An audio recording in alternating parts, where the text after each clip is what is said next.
যা রটে তা কিছু হলেও ঘটে। দুর্বার রাজশাহীর ক্রিকেটাররা পারিশ্রমিক না পাওয়ায় প্র্যাকটিস বয়কট করেছে, এমন খবর চারদিকে ছড়িয়ে গেছে। কতটুকু সত্য? দুর্বার রাজশাহীর কর্তৃপক্ষের সঙ্গে বারবার যোগাযোগ করেও এর সঠিক তথ্য জানা যায়নি। বিপিএল এর মাঝপথে আরও একবার এমন ধরনের ঘটনা নিশ্চিন্তভাবে দেশের ক্রিকেটের জন্য খুব একটা ভালো খবর নয়। দুর্বার রাজশাহীর কথা বলতে হয়, তারা কিন্তু অনেক বছর পর বিপিএল এ ফিরেছে, কিন্তু বিপিএল এ ফিরে আশানুরূপ কিন্তু পারফরমেন্স করতে পারছে না।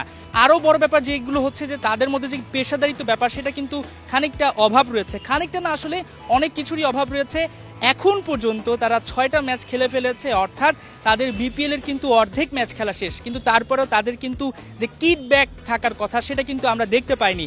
এবং বিপিএল এর শুরু থেকে বেশ সমালোচনা ছিল যে বিদেশি কোটাও কিন্তু পূরণ করতে পারেনি দুর্বার রাজশাহী। দুর্বার রাজশাহী দুরন্ত কিছু করবে সেটাই কিন্তু প্রত্যাশা ছিল এনামুল হক বিজয়, ইয়াসির রাব্বি। প্রিয় বন্ধুরা, এতক্ষণ পর্যন্ত আপনারা অবশ্যই নিউজটা দেখেছেন যে টিম হোটেলে এক ধরনের বিব্রতিকর অবস্থা তৈরি হয়েছে, যে দুর্বার রাজশাহীর যারা খেলোয়াড় আছেন, এনামুল হক বিজয়, তাসকিন আহমেদ, তারা আজকে মানে যে ওনাদের যে প্র্যাকটিক্যাল যে ছিল, অর্থাৎ তারা যে অনুশীলন করবেন সেটা তারা বয়কট করেছেন। এমনকি তারা মূল বিপিএল খেলাও বয়কট করতে পারেন।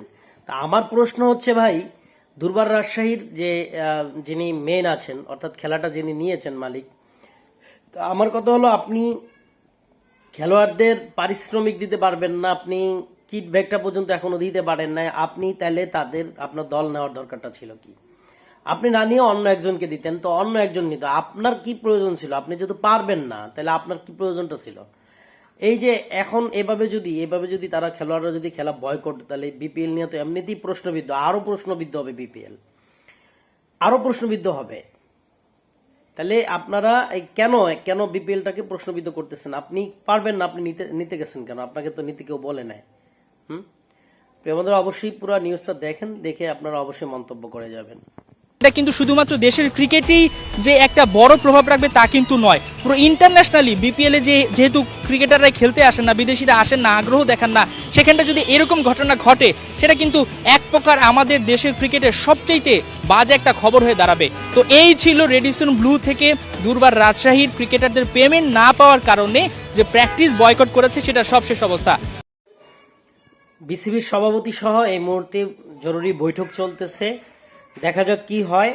এই জরুরি বৈঠকের পরে আসলে মূলত বোঝা যাবে যে আসলে এখানে কি ঘটতেছে বা কি ঘটবে। তো আমরা চাই ভালো কিছু হোক, কারণ এমনিতেই বিদেশি প্লেয়াররা আমাদের দেশে বিপিএল খেলতে তেমন একটা আগ্রহ প্রকাশ করছে না।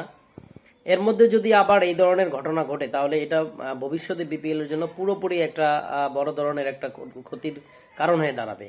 তো এখন বর্তমানে সভা হচ্ছে বা জরুরি সভা মিটিং হচ্ছে, সেটা শেষ হলেই আমরা মূল কাহিনীটা অবশ্যই বুঝতে পারবো যে আসলে কি হতে যাচ্ছে।